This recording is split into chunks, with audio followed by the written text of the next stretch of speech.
बिस्मिल्लाहिर्रहमानिर्रहीम। अस्सलामु अलैकुम वरहमतुल्लाहि वबरकातुह।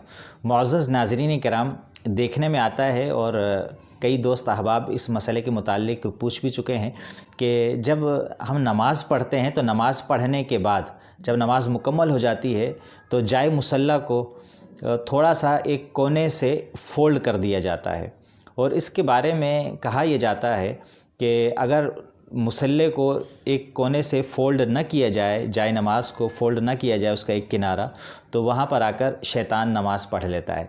मुअज़्ज़ज़ नाज़रीन किराम, बड़े भोले लोग होते हैं जो इस किस्म का नज़रिया रखते हैं, सोच रखते हैं। बहुत से बुज़ुर्ग हज़रात, ख़वातीन हज़रात भी इसी सोच को रखते हैं और यही आगे मुंतकिल होती है।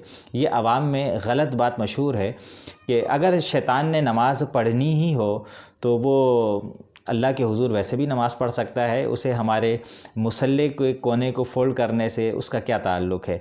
और अगर शैतान ने नमाज़ पढ़नी ही होती तो हम जन्नत में होते यकीनन।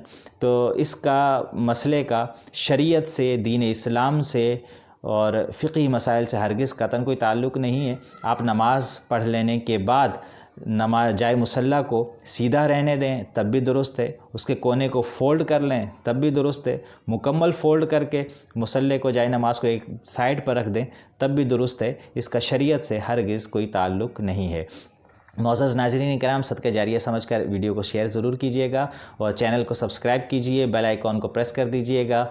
आज के लिए इतना ही। Thank you very much. अस्सलामु अलैकुम वरहमतुल्लाहि वबरकातुहू।